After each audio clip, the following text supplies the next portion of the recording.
Well, now we're joined by Senator Heineken Lokpuri, who is the Minister of State for Petroleum. Good evening, and thank you for coming on today. Thank you. Good evening. Well, I know you did give some analysis in terms of what's going on with your ministry some time ago, but yes, as much as you may have reeled out a lot of figures, which you may take us through soon, but how do you then relate when people say, in spite of all of those things, they still can't see it impact their lives positively? Well, thank you very much. Nigeria is a very big country with a population of 230 million people, as projected.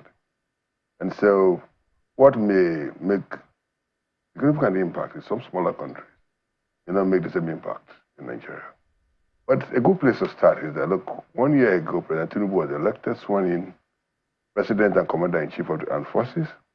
And at the time I was appointed as Minister of State Petroleum Resources, he gave me a very clear mandate: go and increase production. It was an order. And when I assumed office, we were producing about 1 million barrels. Today, we are doing an average of about 1.5 billion barrels. Sometimes we got up to 1.7 billion barrels, which effectively takes care of what is projected in our budget. Our budget is predicated at 1.7 billion barrels per, of oil production per day. And we're averaging, about 1.5 billion barrels per day. We're doing 1.7 effectively, but recently, because of some routine maintenance, because of, pipeline leakages, there is a shortfall about 200-something thousand barrels per day. Do we still have leakages? Of course we do. Our pipelines are over, some of them are as old as 70 years. The lifespan of those pipelines are all over. It requires huge capital investment to replenish them. Part of the challenges that we face as a country is that in the last 1 decade, there has been no investment in the oil and gas sector. Reason? The PIA took longer than expected to be passed, and so there was no stable governance regulatory framework. And investors who sit in their offices in America, in Europe, we look at the global stage and say, look, we have $50 billion of investment. How much do we invest in A? How much do we invest in Nigeria? How much do we invest in Venezuela? How much do we invest in Guyana? And at the end of the day, look at different indices to determine whether Nigeria is one of the investable destinations.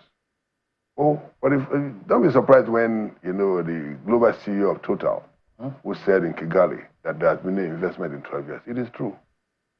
But good news is that when this government came, we've been able to rekindle the confidence of the investing community. And that was why in my, statement in the radio house, I said, look, forget about Angola. I mean, the $6 billion in Angola.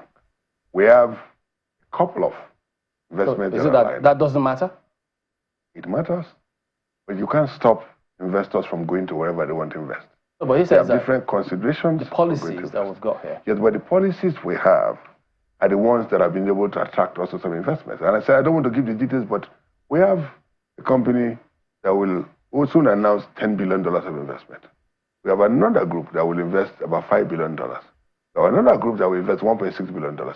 And so many other investors. The reason why they're coming is that they now know that there's a new government, the new direction that is also changing the policies and making Nigeria also one of the best investment destinations. Our fiscals are now globally competitive. Our regulatory framework is stable. We're doing everything humanly possible to see how we can regain their confidence so that they can come back to invest. I can assure you that in the next, few weeks, months, we'll be able to announce those big investments. I can assure you that. 2 months? Well, it could be less than 2 months. It could be about 2 months. The $16 billion investment? It's more than that. I just wanted to be concerned, but I can assure you that between now and the end of the year, we'll do much more than $20 billion. I can assure you that. And the reason why this is happening is because investors now have confidence that there's a stable regulatory framework. The President himself has signed some executive orders that are targeted at ensuring and assuring the public that, look, Nigeria is ready for business. And I can assure you that we're also doing things differently. The way, things are done in other crimes won't be better than the way we're doing things now. Look, in the petroleum, sector, from time to time, those who are, given licenses to operate will have one reason or the other to visit the minister's office. Before I came, you need to know the minister. You need to see the minister before your licenses are extended, before permits are given. Right now, you don't need to know me. No file stays on my table till the next day. I've removed all the bureaucracy. And I said, look, any file that comes from NUPRC, from NMDPRE, from NNPC, be brought to my attention even if I'm at home, even if I'm outside the country, so that I'll be able to give necessary action to it, so that we don't delay, any of those, letters. So the point I'm laboring to make is that Nigerians have nothing to worry about. We have a new climate that is globally competitive. Our fiscals, our regulatory framework, everything is stable. And I can assure Nigerians that within Tinubu's first year in office, we've been able to regain the confidence of the investment community. You can recall that the global CEO of Total came to Nigeria, held a meeting with me, with Mr. President, and the stakeholders. Before he went to Kigali, he met with us on Saturday. He went to Kigali and made an announcement. All the facts he said are true. To destroy is very easy, but to rebuild is always difficult. We have been able to rebuild the confidence of Nigeria as the best investment destination for the oil and gas sector. Honorable Minister, I think the taste of the pudding will be in the eating. I think that, when we finally begin to hear those investments, we will know whether or not investors now finally have that confidence which you speak so eloquently of. But you've talked about the mandate that was given to you, what your goal is to increase production. You said on average now we're doing 1.5 million barrels per day. Before now, we do know that there was a time when this country was aiming to do at least 2 million, sometimes 2.2 million barrels per day. So we're still a far cry from where we used to be. So that goal is still, what will it take for us to get back there? Now,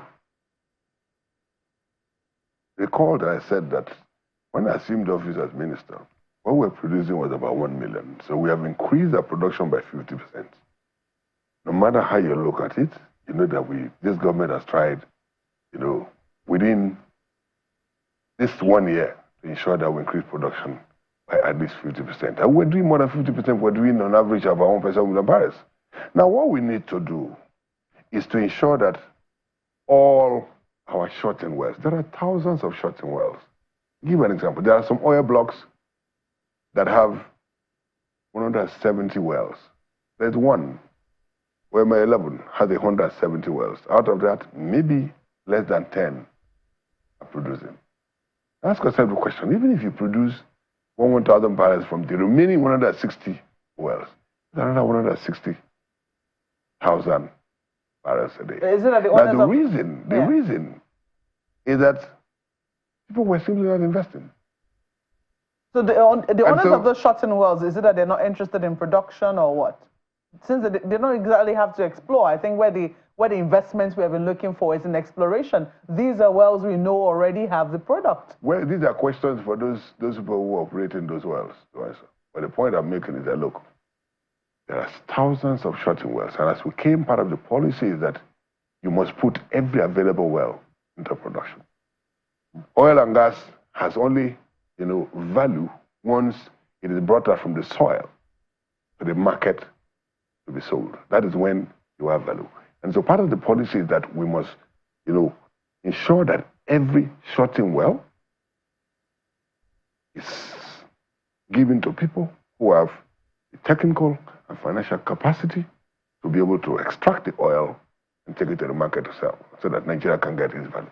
Well, while your mandate was very clear, I think that also the president did make an announcement on the very first day, which shook not just the economy, but shook the markets as well. When you hear the president say fuel subsidy is gone, there were immediate ramifications and implications for what the president said. That was felt everywhere. Petrol prices went up almost instantly as the NNPC responded to what was happening at the pump stations. And then we also saw that, that had a cascading effect on the prices of food. This is where we currently are. There are rumors that it's unclear if that is really the situation because we haven't really heard anything concrete from government in that regard with regards to subsidy. Has it been reintroduced? No, let me say categorically that the president on his, as rightly, said, on the day he was sworn in, he said subsidy is gone. President was misunderstood, clearly. The last government, Buhari's government, did not make any provision for subsidy in the 2023 budget. So whether anybody said it or not, subsidy was gone. What the president, in his characteristic style of speaking truth, was to say, look, in the last 2023 budget, there is no provision for subsidy, so subsidy is gone. And I can confirm to you that subsidy is gone. But that doesn't mean that, from time to time there could be strategic intervention from time to time. But officially, subsidy what is gone. Strategic intervention from time to time mean? Yes, if you look at section 64M of the PIA, NNPC, as a national oil company, also has a legal obligation to also intervene from time to time as, the last resort that, the country could have to ensure that there is availability of products, affordability of products. Oh, is it subsidy? That is what the law said. No, I mean, what does it I'm only telling you that, look, that is what the law says. Yeah, specific in terms of, so that when people see, they all understand. If you want specific, I think that the best question, the best thing to do is to ask NNPC.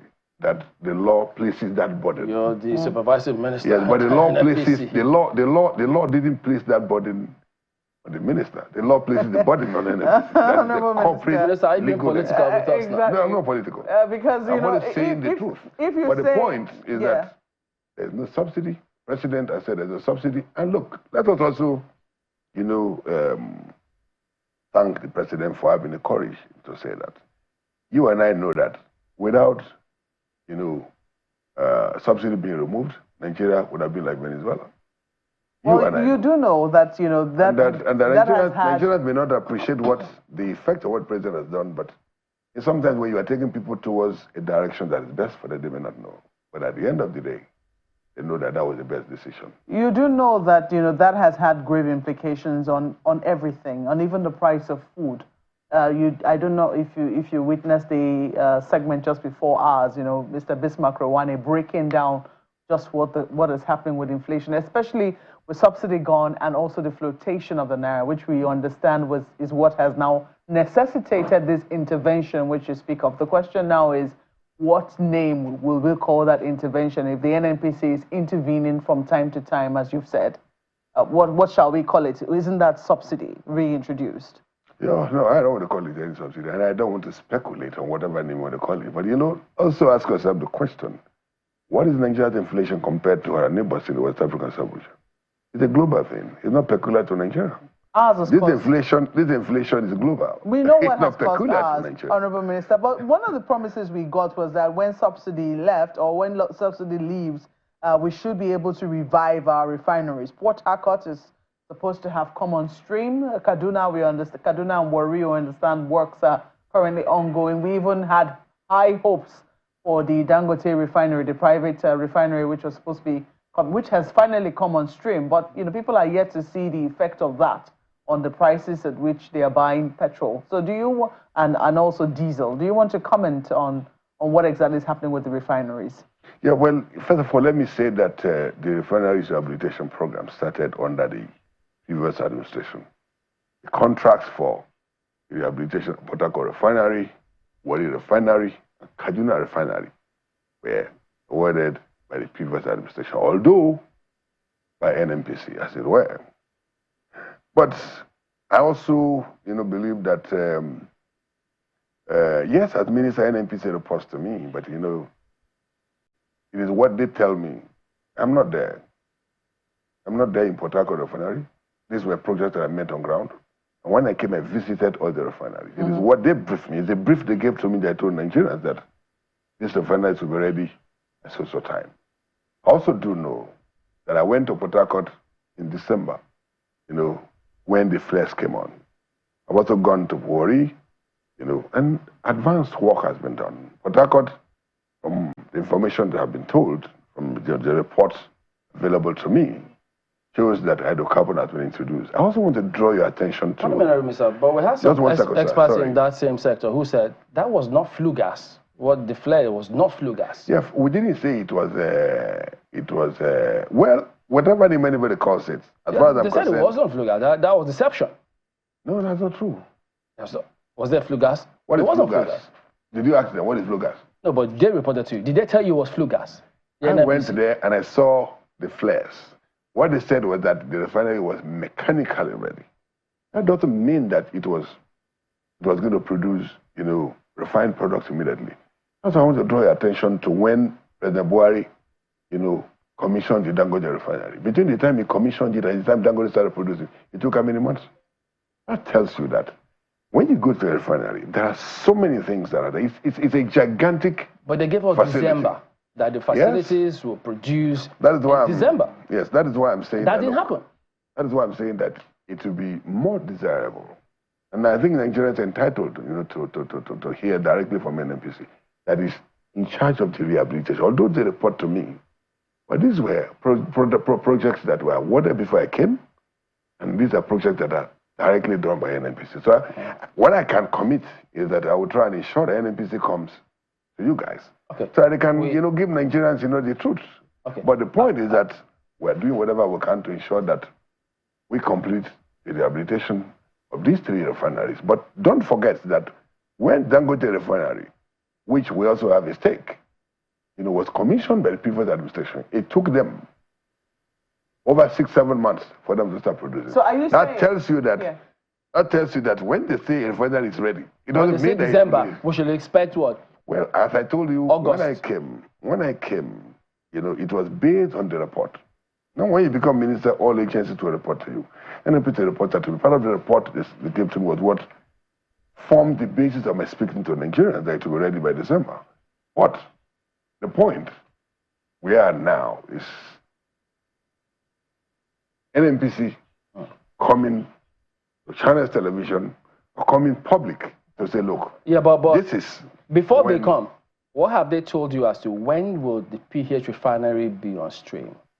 Well, the reports, they give me reports weekly. The report I have on my table before I came here is that hydrocarbon has been introduced, which means that, within the shortest possible time. To the Port Harcourt refinery. To the Port Harcourt, phase 1 of the Port Harcourt refinery. Port Harcourt refinery has 2 phases. We have the phase 1 and, the phase 2. The phase 1 completed mechanically, they have introduced hydrocarbon. Even when you introduce hydrocarbon, you need to check whether there are leaks. It's a very gigantic, facility. So, long and short is that we're unable to say precisely when we will begin to get products from the Port Harcourt refinery. The report available to me shows that within the next quarter. Okay. If I could follow up on this fuel subsidy matter. And don't misquote me, I say the reports available to me from NNPC indicate that within, I'm using the word within deliberately. Within means that it could be next week, it could be, within the next quarter. Hydrocarbon, so they're giving themselves leeway to see, be sold to the public. Talk to us about this. In July 2023, when after subsidy, all of that scenario, the NNPC did announce that the removal of petrol subsidy had reduced imports and consumption to less than 40 million liters a day.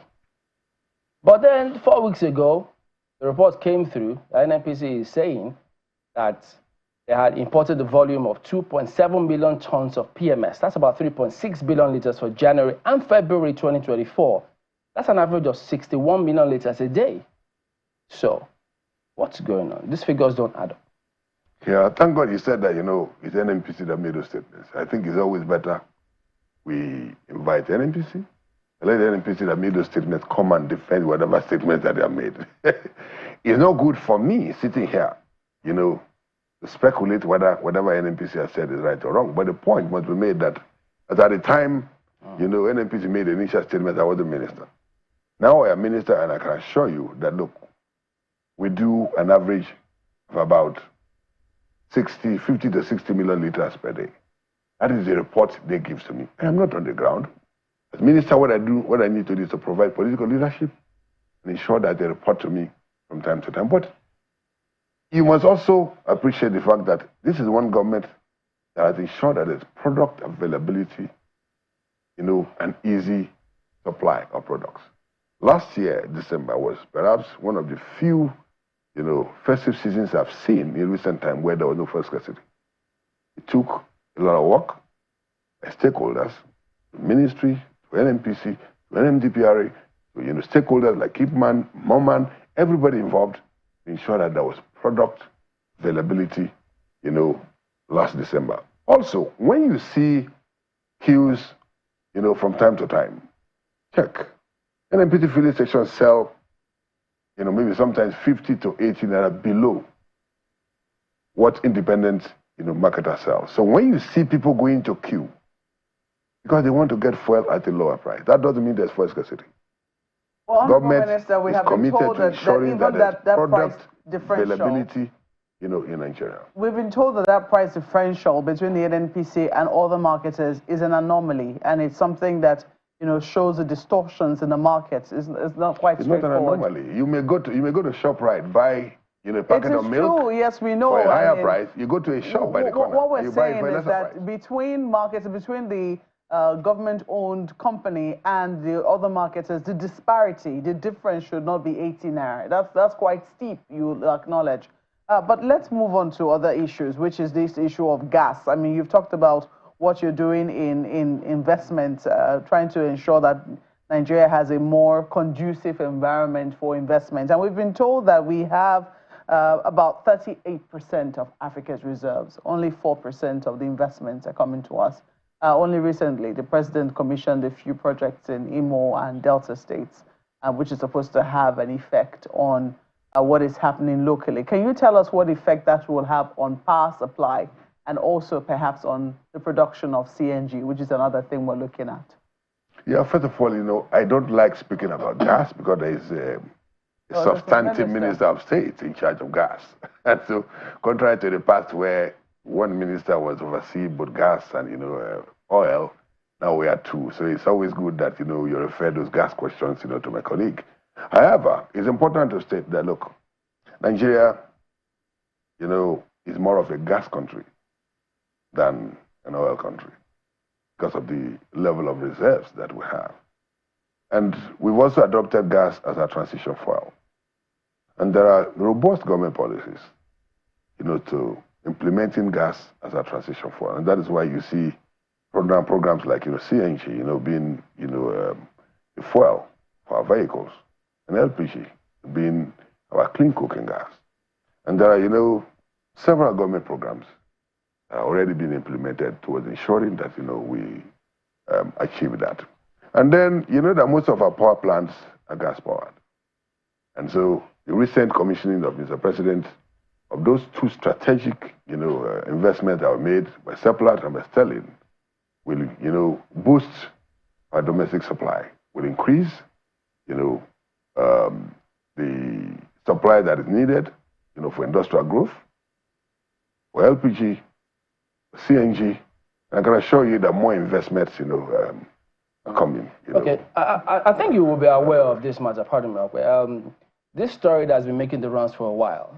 It says that there was a vessel that was carrying PMS as 20.4 million liters. It was supposed to discharge the whole cargo into this Taurus oil depot in Cocoa Warri. I'm sure you must have heard about that, under this throughput shortage contract. Then they say that the vessel discharged 7 million liters of PMS and 9.8 million liters of water. Yes, water.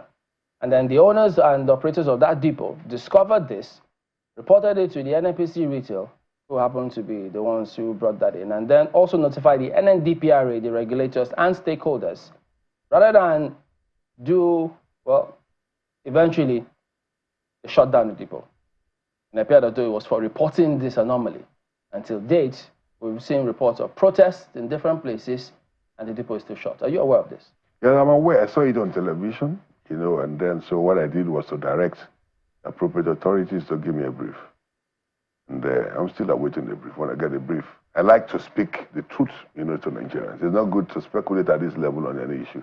But I saw it, and immediately I gave a directive that I need a brief on it, and I'm waiting for the brief. When the brief comes, I will share. Did you give them a deadline as to when they should give you the brief? Maybe I would have given them a deadline, but now that you've reminded me, tomorrow as I get to the office, I'll call for it, I'll give them a deadline if the brief is not on my table. When do we expect to hear from you, from the public? As soon as possible. As soon as possible. There's no way that will be acceptable, in view of what we're doing to reform the sector. There's no way somebody will import, such, quality of, PMS, and those good Nigerians will report such an infraction. They will commend it instead of being sanctioned. So there's no way we'll allow that. So you agree that that's a sanction? It appears is a sanction. No. It's not good for us to speculate. I said, look, I want a brief on it. And so but if their claim is correct, there's no way that can be allowed to go free. Those who are guilty will be brought to book. This is a government that's, committed to accountability. We are not going to allow anybody who will, who will be found wanting in that manner, be allowed to go free. I can assure you that. But I can share my brief with you, Well, I appreciate that if you do. Yeah. We'll look forward to that, so that the public can indeed know. Yeah. I find it interesting, and when we're talking about increasing oil output, which is within your remit, you talked about how it's as a result of, the fact that we're not able to finally get to 2 million barrels per day is as a result of leaking pipelines, shutting oil wells, etc. Not a lot has been said about vandalization and oil theft. Is that a thing that is behind us now? No, not necessarily behind us. Criminality is part of our society. Anywhere in the world, you see criminality. But we have been able to reduce oil theft, to the barest minimum. And that is why you're also seeing part of, the output. Like I said, and I always say it, that look, when we came into office, we're doing an average of 1 million barrels. The fact that we're doing about 1.5 million barrels on the average is a 50% increment. And I can assure you that, we will do whatever we can to continue to increase oil production. But criminality will never go away. In any society, whether in the West or in Africa, oil vandals will always, be oil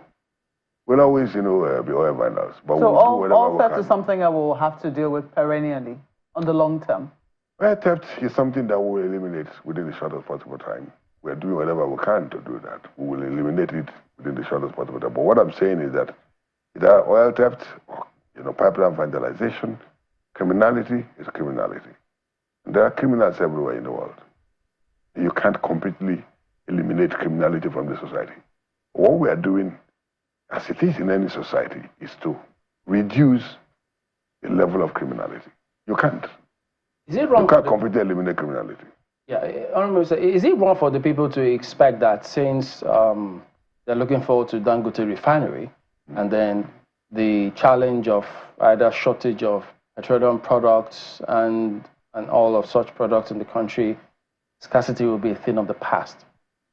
Yes. If you look at the combined capacity of the Dangote Refinery, our 3 national refineries, together with the modular refineries.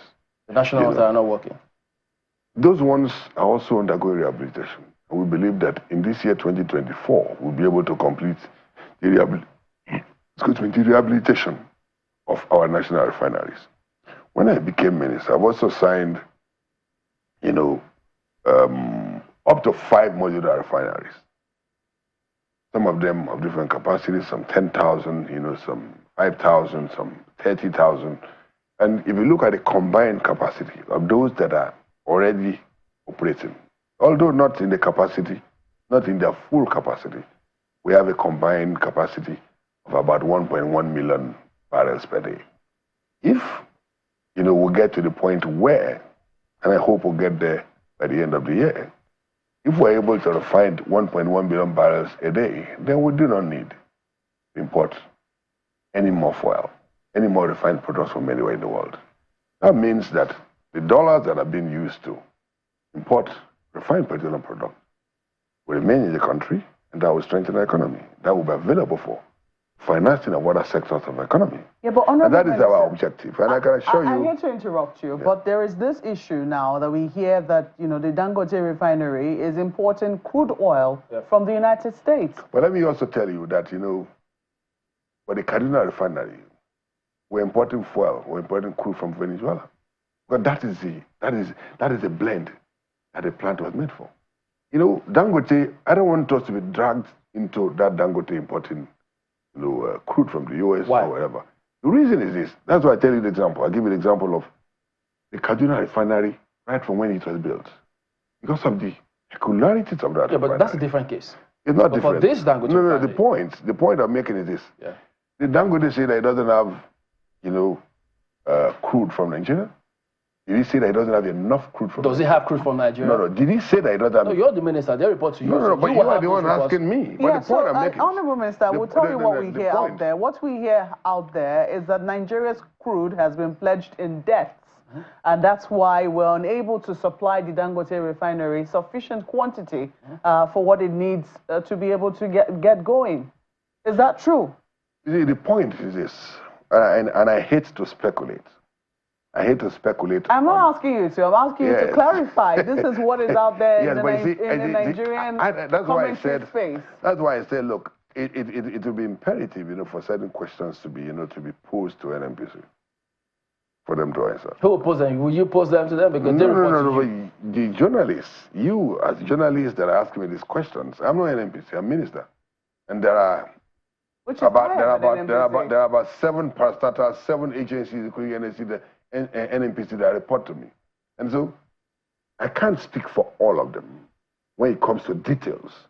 But it's important that Nigerians know the truth. And if you want to go, you know, on a voyage of discovering the real truth, I think it's important that you engage NNPC. So what is the real truth with regards to this particular situation? Is it true that our crude oil production, the crude oil which you are working so hard to increase production of, is it true that it's been pledged in debt, you know, and so we cannot supply the Dangote Refinery? I don't want to dwell on whether our crude has been pledged before we came into office, you know, but my ambition is to increase production, even if, you know, we increase production by another. We've increased it by 500,000 barrels, which is 50%. We increased it by another 500,000 barrels. Whatever anybody speculates, that means more money. Government to be able to finance other critical sectors of the economy. What I'm, you know, preoccupied, you know, with now is to ensure that we do what is necessary, attracting the right investments, ensuring that we ramp up production, so that we can get more money. And my ambition is that by the end of the year, we should have capacity to be able to, you know, do about 2.5 million. How do you get more money if it's been pledged for debt? Assuming, but without considering, that any quantity of crude has been pledged for that, and we increase the production. The new one you produce is not pledged now. So at least the old one is pledged. So we'll wait for I'm the not saying that the old one is pledged. That's why I say I don't want to speculate. It's good for those questions to be answered by NNPC. It would be nice for me to come on national television and speak based on speculations. Please, my appeal is that the journalists, it's good for NNPC to answer certain questions. Minister, I shouldn't be dragged into what... NNPC hasn't given you any of such brief ever since you 1 year on, ever since this government came into power. You don't have any such information? Well, Chamberlain... That is out there in the public domain, Honorable Minister? Well, whatever you have in the public domain, if you have the details, you won't be asking me. Whatever you have in the public domain is still speculation. And I'm saying that... So why don't you douse that speculation? What I'm saying is... Why don't you stop the speculation by telling us what it is? Chamberlain, give this government kudos for increasing production by 50%. And I can assure you that by the end of the year, we'll increase it by more than 100%. That's my target. And I don't want to be distracted. By the one that has been pledged for that. I don't want to be distracted by this speculation, by these stories of NNPC, you know, pledged. No, Honorable Minister, let me tell you why that is important. I mean, for those who are talking about it. Because what you were just talking about how, you know, if we're able to increase production and also produce and refine locally, that we will be able to, we will not need to import petroleum products, we will save dollars. But the question now is, if we're importing the crude which we need for our refineries, it means that we will still be spending the dollars which we're trying to save on importing this crude oil product. Isn't that correct? No. You see, the first, and get me well, what I said was that Nigeria had always imported crude based on the peculiarities of the refineries. And that was how I was giving the example of the Kaduna refinery. We were importing fuel from Venezuela. Nigeria's crude is one of the lightest in the world. It's one of the sweetest in the world. Some refineries are not, calibrated for that. And that was why the Kaduna refinery was one that was meant to refine very thick, crude. And so they were importing from Venezuela. So it's not happening for the first time. If for whatever reason, Dangote is importing crude from outside Nigeria, it should be based on this business model. Sometimes you may want to import so that you can mix the Nigerian crude together with whatever crude you want to. But these are issues that I want to talk about when we have the full facts. Mm.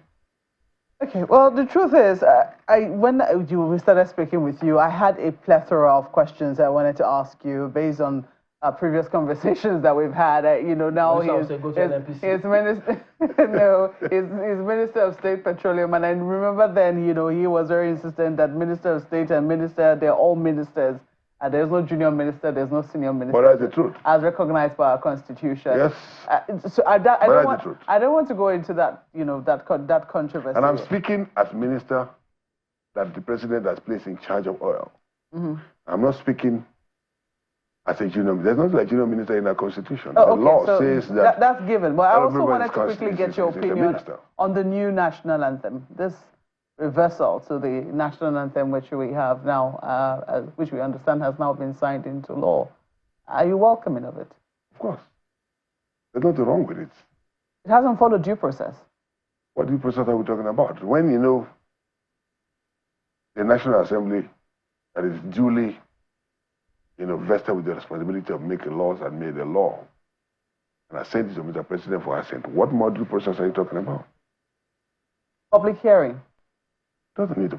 I was speaker in 1999 in Bayelsa State House of Assembly. I was a senator for 8 years. I was a very ranking senator. Mm-hmm. And then I was minister in 2015, to 2019. As far as I know, public hearing is not compulsory. Every law is meant to pass through 3 stages. First reading, second reading, and third reading. And so if public hearing wasn't conducted by National Assembly, it is not part of the process of passing a law. It is not a legal requirement. It is something just to get the public to make an input. And the public input most of the times is irrelevant. It is what the members who are elected to pass laws. For the good governance of the country, that is material. And they've done that in excellence of the authority. The minister didn't refer to the Senate president for this one. So, Senator Haidek, local is the Minister of State for Petroleum. Thank you for coming on today. Thank you very much. It's my pleasure. All right.